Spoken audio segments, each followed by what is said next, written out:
All right, welcome everybody. This is Storytime with Faze.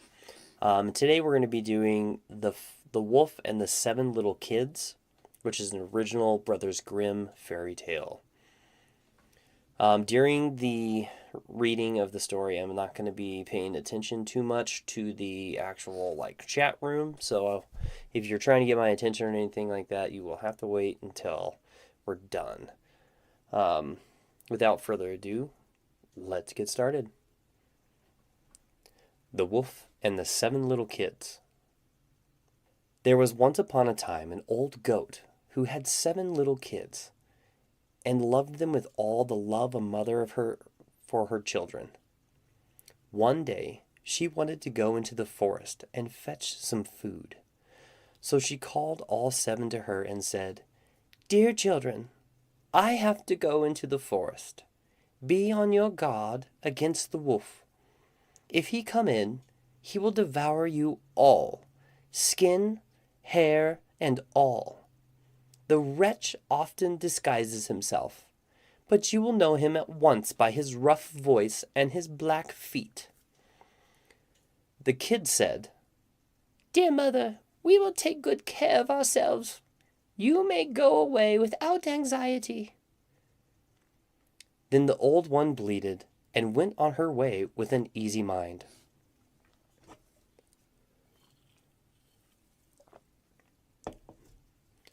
It was not long before someone knocked at the house door and called, "Open the door, dear children.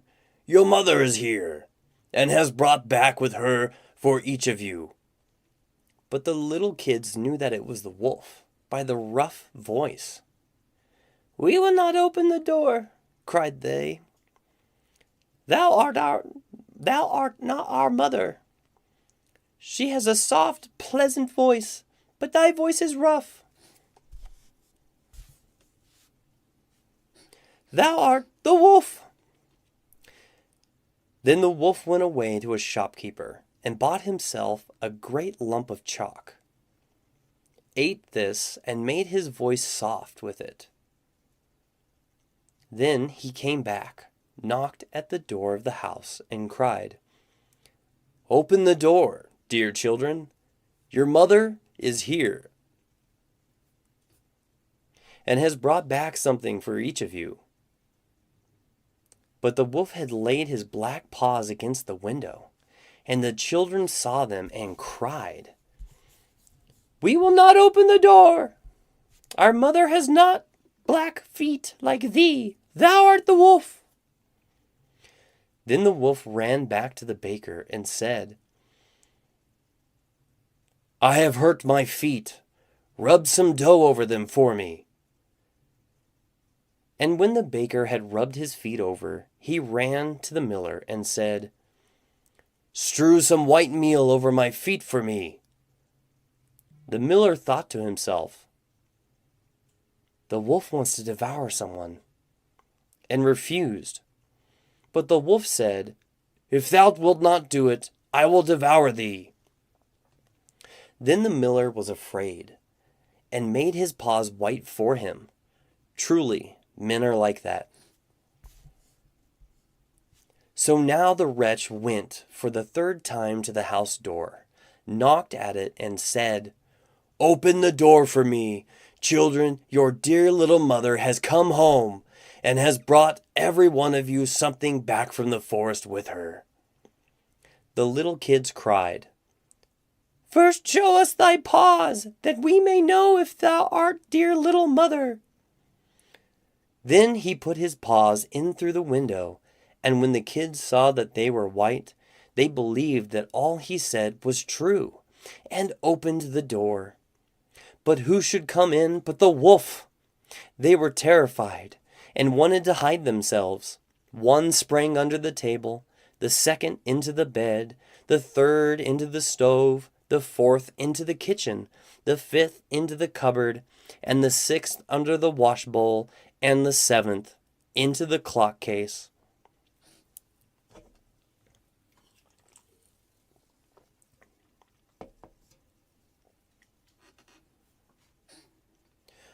But the wolf found them all and used no great ceremony. One after the other he swallowed them down his throat. The youngest, who was in the clock case, was the only one he did not find. When the wolf had satisfied his appetite, he took himself off, laid himself down under a tree in the green meadow outside, and began to sleep. Soon afterwards, the old goat came home again from the forest. Ah! What a sight she saw there! The house door stood wide open. The table, chairs, and benches were thrown down, and washing bowl lay broken to pieces, and the quilts and the pillows were pulled off the bed. She sought her children, but they were nowhere to be found. She called them one after another by name, but no one answered. At last, when she came to the youngest, a soft voice cried, "Dear mother, I am in the clock case." She took the kid out, and it told her that the wolf had come and had eaten all the others. Then you may imagine how she wept over her poor children.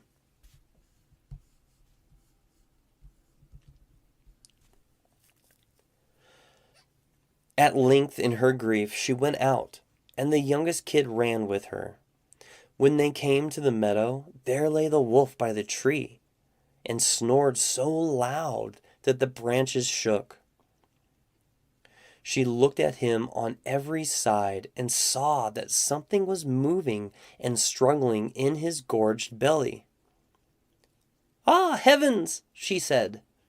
"Is it possible that my poor children, whom he has swallowed down for his supper, can still be alive?" Then the kid had to run home and fetch scissors and a needle and thread, and the goat cut open the monster's stomach, and hardly had she made one cut than one little kid thrust its head out, and when she cut further, all six sprang out, one after the other, and were all still alive, and had suffered no injury whatever. For in his greediness the monster has swallowed them whole. What rejoicing there was! They embraced their dear mother, and jumped like a sailor at his wedding. The mother, however, said, "Now go and look for some big stones, and we will fill the wicked beast's stomach with them while he is still asleep."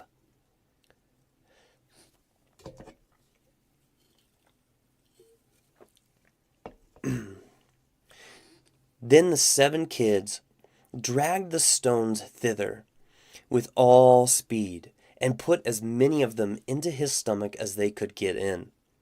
And the mother sewed him up again in the greatest haste, so that he was not aware of anything and never once stirred. When the wolf at length had had his sleep out, he got on his legs, and as the stones in his stomach made him very thirsty, he wanted to go to the well and drink. But when he began to walk and move about, the stones in his stomach knocked against each other and rattled. Then cried he, "What rumbles and tumbles against my poor bones? I thought 'twas 6 kids, but it's not but big stones." And when he got to the well and stopped over the water and was just about to drink, the heavy stones made him fall in, and there was no help, but he had drowned miserably. When the 7 kids saw that, they came running to the spot and cried aloud, "The wolf is dead! The wolf is dead!" and danced for joy around the well with their mother. The end. Alrighty. Well, thank you guys, those of you who joined in and listened to the story. Really appreciate it. I hope that you enjoyed it. Next week we'll also do, so on Tuesday we'll do another story from the Brothers Grimm. I'm trying to get it up so I can tell you the right name. We'll do the Frog King is the next one that I have planned. So we'll probably do that on Tuesday. And then Friday, we're going to try and do a story adventure game. So don't forget on Friday to log in to Storytime with FaZe, because you, the audience, are going to be the ones that help make the decisions as we go through the game. So definitely make sure you're there, because you will help the story go forward.